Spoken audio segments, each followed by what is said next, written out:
नमस्कार। आज हम देखेंगे चतुर्दश पाठ पाठ 14 आर्यभट्ट। आर्यभट्ट के जीवन पर आधारित यह पाठ आज हमारे सामने है। इस पाठ में सबसे पहले हम पाठ की भूमिका देखेंगे कि पाठ में विशेष क्या है। भारतवर्ष की अमूल्य निधि है ज्ञान विज्ञान की सुदीर्घ परंपरा। यानी अगर हम देखें तो हमारा देश की जो मुख्य बात है वह ज्ञान और विज्ञान की बहुत लंबी एक परंपरा है, बहुत पुरानी परंपरा है। जब विश्व में यह दिखाया नहीं था कि पृथ्वी घूमती है, तब हमने बोल दिया था कि पृथ्वी घूमती है। इस परंपरा को संपोषित किया प्रबुद्ध मनीषियों ने। जो विद्वान ऋषि मुनि हुए मनीषियों, उन्होंने इसे संपोषित किया, मतलब इन्होंने उसे बनाए रखा, उसे पुष्ट करते चले गए, उसको अपडेट करते चले गए। इन्हीं मनीषियों में अग्रगण्य थे आर्यभट्ट। इन्हीं महान ऋषियों में थे आर्यभट्ट, जिन्होंने दशमलव पद्धति आदि के प्रारंभिक प्रयोक्ता आर्यभट्ट ने गणित को नई दिशा दी। सबसे पहले दशमलव का उपयोग आर्यभट्ट ने हमारे सामने रखा और गणित को एक नई दिशा दी। इन्हें ही इनके प्रवर्तित सिद्धांतों को तत्कालीन रूढ़ियों का विरोध झेलना पड़ा। समाज में अगर कोई चीज़ किसी जब बोली जाती है तो उस समय वह इतनी जल्दी उस चीज़ को एक्सेप्ट नहीं करता, लेकिन धीरे धीरे वो चीज़ें स्वीकार की जाती हैं, उसका विरोध भी झेलना पड़ता है।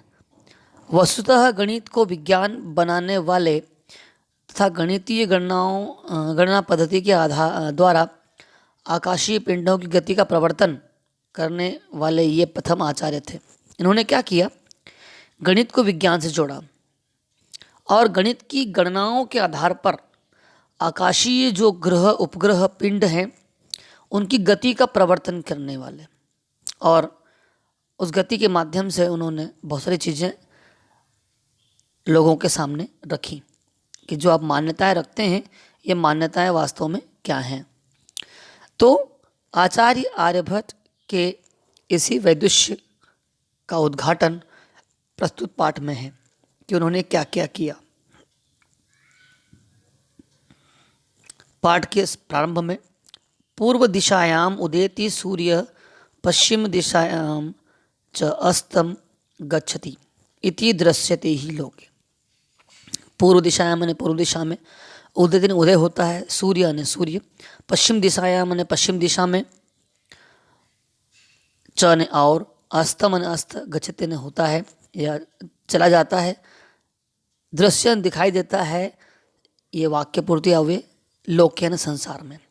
ये संसार में इस वाक्य का इस लाइन का मैं आपको इस वाक्य का पूरा अर्थ एक बार में समझाने का प्रयास करता हूँ कि इस संसार में यह देखा जाता है कि सूर्य पूर्व दिशा से उदय होकर पश्चिम दिशा में अस्त होता है, या हम इसको ऐसा भी कह सकते हैं कि सूर्य पूर्व दिशा में उदय होकर और पश्चिम दिशा में अस्त होता है। यही संसार में दिखाई देता है। अब परम न अनेन अवबोधमस्ति यत् सूर्यो गतिशील, परमन परंतु न नहीं को अनेन कोई भी अवबोध्यम अने नहीं जानता नहीं जानता है, कोई नहीं जानता है यत् सूर्यो गतिशील अस्ति, कि सूर्य गतिशील है। सूर्य अचल पृथ्वी चला इति स्वकीये अक्षय घूर्णति इति सांप्रतम सुस्थापित सिद्धांत। आज एक सिद्धांत हमारे सामने है कि सूर्य अचल स्थित है और पृथ्वी चलायमान है या स्वकीय अक्ष अपने अक्ष पर घूमती है। आजकल सुस्थापित सिद्धांत है। यह सिद्धांतो अयम प्रथमेन येन प्रवर्तितः सः आसीत् महान् गणितज्ञ ज्योतिर्विश्च आर्यभट्टः। सिद्धांतो अयम, इस सिद्धांत को सर्वप्रथम प्रथमेन येन जिसने प्रवर्तित किया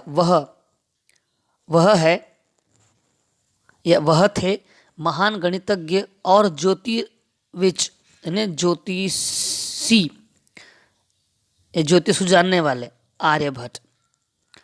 अब पृथ्वी स्थिरा वर्तते इति परंपराया प्रचलिता रूढ़ा तेन प्रत्यादिष्टा। उन्होंने नकार दिया, किसे? उन्होंने नकारा एक रूढ़ी को जो परंपराओं से चली आ रही थी कि पृथ्वी स्थिर है।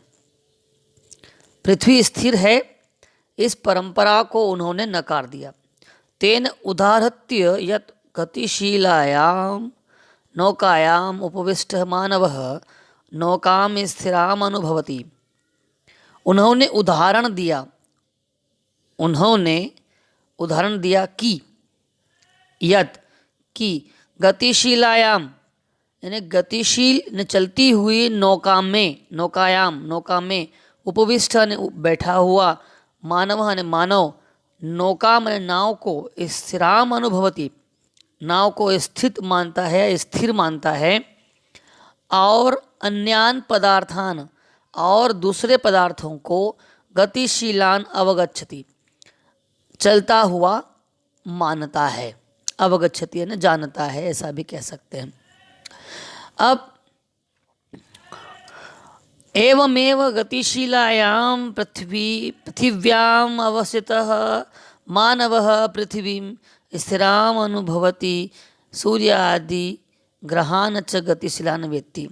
इसी प्रकार ही या ऐसे ही चलती गतिशील पृथ्वी पर स्थित अवस्थित, पृथ्वी पर चलती हुई या घूमती हुई पृथ्वी पर स्थित मनुष्य पृथ्वी को स्थिर अनुभव करता है और सूर्य आदि ग्रहों को गतिशील मानता है।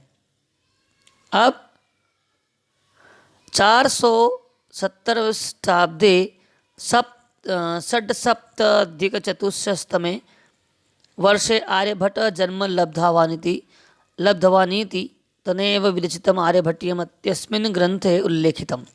उन्होंने यह बात कब कही, कहाँ पर है? आर्यभट्टीयम ग्रंथ उन्होंने 400 ईस्वी में जन्म उनका हुआ, उसी आर्यभट्ट में उन्होंने उल्लेखित किया।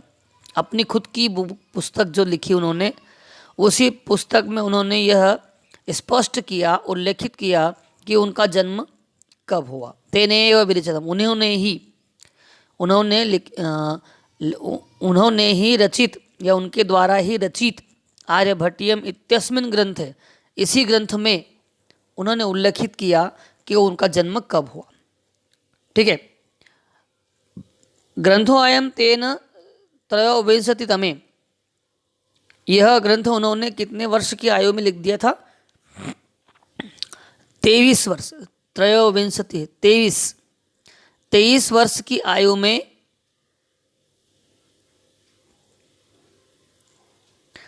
23 वर्ष की आयु में उन्होंने ग्रंथ लिखा। ऐतिहासिक स्रोतों भी ज्ञायते यत्, ऐतिहासिक स्रोतों से पता लगता है कि पाटलिपुत्रम निकषा आर्यभट्टस्य वेदशाला आसीत्। पाटलिपुत्र ने पटना के पास, निकषा ने पास, आर्यभट्ट की वेदशाला ने प्रयोगशाला आसीत् थी। अनेन इदम अनुमीयते यत्, इससे यह अनुमान लगाया जाता है कि तस्य कर्मभूमि पाटलिपुत्र मेव आसीत्। उनकी, अब यहाँ तस्य ने उसकी होता है लेकिन हमारे लिए सम्माननीय है, हम उनकी लिखेंगे। उनकी कर्मभूमि यानी कार्य क्षेत्र पाटलिपुत्र मेव आसीत्, पाटलिपुत्र ही थी। आर्यभट्ट से योगदानम गणित ज्योतिष संबंधित वर्तते। अब यहाँ पर बात यह कह गई है कि आर्यभट्ट का जो योगदान है आर्यभट्ट का योगदान गणित ज्योतिष से संबंधित है, जहाँ यत्र संख्यानाम आकलनम महत्वम आदधाति, जहाँ संख्याओं की गणना या संख्याओं के कैलकुलेशन, आकलन कैलकुलेशन महत्वपूर्ण होते हैं। आर्यभट्टः फलित ज्योतिष शास्त्रे न विश्वसिति। आर्यभट्ट फलित ज्योतिष शास्त्र में विश्वास नहीं करते थे। फलित ज्योतिष का मतलब होता है कि आज हम किन्हीं पंडितों के पास जाते हैं और वहाँ जाकर पूछते हैं, तुम पर शनि चल रहा है, तुम पर ये हो रहा है, तुम पर वो हो रहा है, तुम पर राहु प्रकोप कर रहा है। तो इस प्रकार के फलित ज्योतिष पर, या तुम्हारे भाग्य में ये होगा, तुम्हारा ऐसा होगा, वो ये फलित ज्योतिष पर विश्वास नहीं करते थे।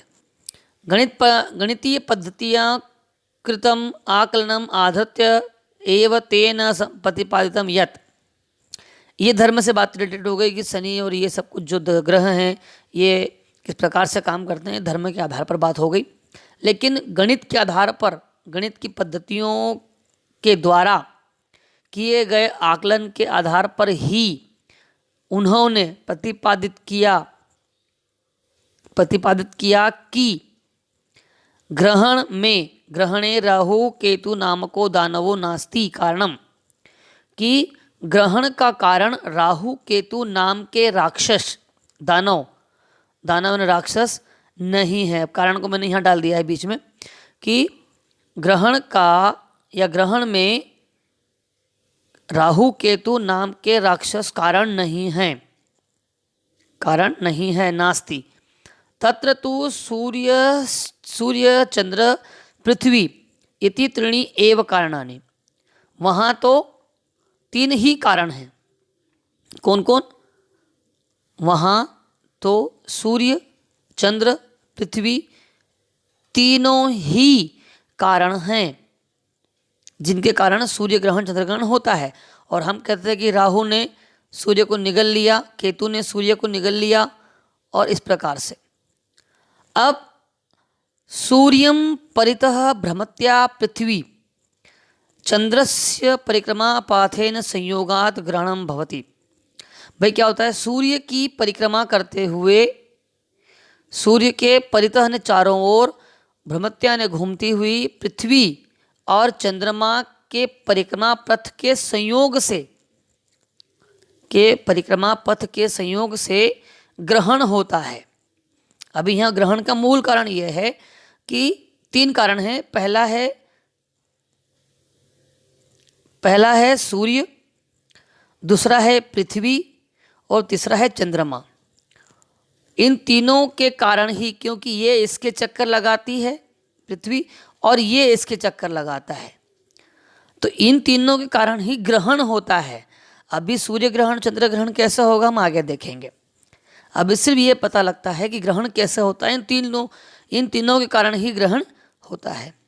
अब जब पृथिव्याः छायापातेन चंद्रस्य प्रकाशम अवरुद्धते तदा चंद्रग्रहणम भवति। जब पृथ्वी की छाया से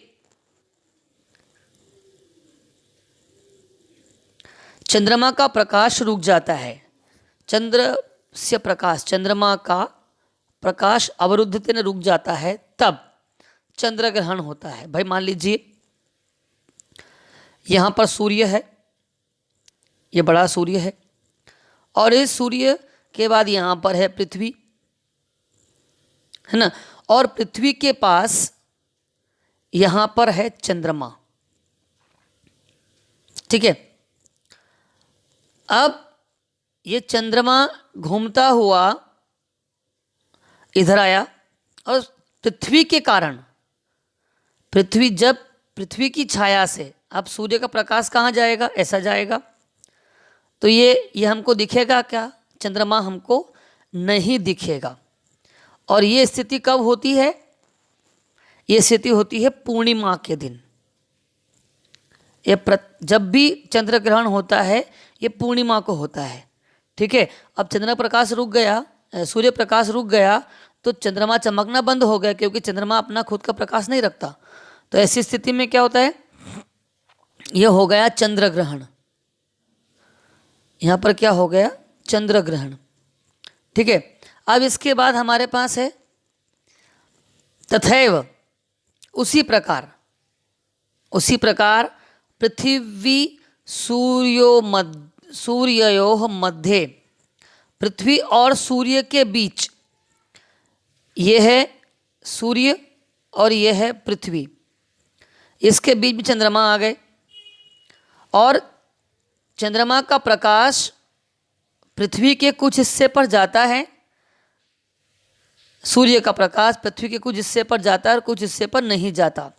तो ये वाला जो हिस्सा है यहाँ पर प्रकाश नहीं पहुँच रहा है, और ये सूर्य का प्रकाश रुक गया, चंद्रमा ने इसको ग्रसित कर लिया, तो धरती पर देखने वालों को सूर्य दिखाई नहीं देगा कुछ समय के लिए। इसीलिए कई बार देखने में आता है समुद्र में सूर्य ग्रहण हो गया, या कभी आंशिक सूर्य ग्रहण होता है, कभी छोटा सा होता है, कभी दिखाई नहीं देता, कभी बहुत कम समय के लिए होता है। तो ऐसी स्थिति इसीलिए होती है कि ये है सूर्य, ये है पृथ्वी और ये है चंद्रमा। तो ये चंद्रमा का प्रकाश यहाँ से रोक लेता है, और जो नहीं रुकता है वो सीधे जाकर पृथ्वी पर गिरता है। तो जो रुक जाता है वो क्या हो गया?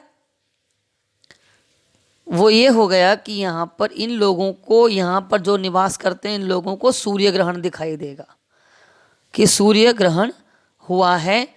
और यह स्थिति होती है प्रत्येक अमावस्या, यानी कि जब भी होगा तब वो अमावस्या को ही यह ग्रहण होता है। ठीक है। तो यहाँ पर है कि तथैव पृथ्वी सूर्य मध्ये समागतस्य चंद्रस्य छायापातेन सूर्य ग्रहणम दृश्यते। वैसे ही सूर्य और पृथ्वी और सूर्य के बीच आए हुए चंद्रमा के छायापातन, छाया से सूर्य ग्रहण होता है, यानी कि सूर्य का प्रकाश धरती पर नहीं पहुंच पाता, चंद्रमा उसे रोक लेता है। तो ऐसी स्थिति में चंद्र ग्रहण होता है। समाजे नूतनानां विचारणानां स्वीकारणे प्रायः सामान्य जन काठिन्यम अनुभवन्ति। जब पहली बार ये कहा गया था धरती घूमती है, तो लोगों ने खूब भला बुरा बोला उन्हें कि ये तो पागल हो गए हैं, धरती घूमती है क्या? मैं तो वहीं खड़ा हूँ, मेरा घर तो वहीं है, धरती घूमती तो हम इधर उधर नहीं गिरते। तो लोगों को नई चीज़ों को अपनाने में समय लगता है। तो समाज में नूतन नई विचारों को स्वीकार करने में प्रायः सामान्य लोगों को कठिनाई अनुभव होती है, क्योंकि वो वहाँ तक नहीं सोच पाते। भारतीय ज्योतिष शास्त्रे तथैव आर्यभट्टस्यापि विरोधम अभवत्। भारतीय ज्योतिष शास्त्र में भी वैसे ही आर्यभट्ट का विरोध हुआ। तस्य सिद्धांत से उपेक्षिता, उनके सिद्धांत की उपेक्षा की गई। सह पंडितमन्यान उपहासम पात्रम जातम, वे पंडित और अन्य लोगों के उपहास के पात्र ने, हंसी के पात्र हुए। पुनरपि तस्य दृष्टि कालातीतगामिनी दृष्टा, परंतु फिर भी तस्य ने, उनकी दृष्टि यानी नजर या विचार काल की गति को लांघने वाले, कालाती गामिनी, काल है ना, तो काल की गति को लांघने वाली दिखाई दी। आज हम इस चीज को संपूर्ण रूप से मानते हैं कि धरती घूमती है, सूर्य स्थिर है। तो ये उस समय बाकी लोग नहीं सोच पा रहे थे, सिर्फ आर्यभट्ट ने सोचा था।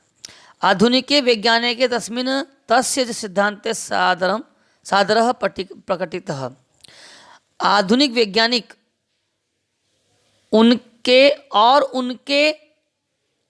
सिद्धांत में आदर प्रकट करते हैं। आधुनिक वैज्ञानिक जो है उनके सिद्धांत और उन्हें आदर की दृष्टि से देखते हैं, ऐसा भी हम लिख सकते हैं। अस्मादेव कारणात्, इसी कारण से ही अस्माकं प्रथम उपग्रहस्य नाम आर्यभट्टः इति कृतम्। इसी कारण ही हमारे पहले उपग्रह का नाम आर्यभट्ट किया गया। वस्तुतः भारतीयाः गणित परंपरायाः अथ च विज्ञान परंपरायाः असो एकः शिखरपुरुषः आसीत्। वस्तुतः भारतीयायाः यानी भारतीय गणित परंपरा और विज्ञान परंपरा दोनों के एक शिखर पुरुष थे। वस्तुतः आर्यभट्ट की बात करेंगे। वस्तुतः आर्यभट्ट भारतीय गणित परंपरा और विज्ञान परंपरा दोनों के एक शिखर पुरुष थे। धन्यवाद।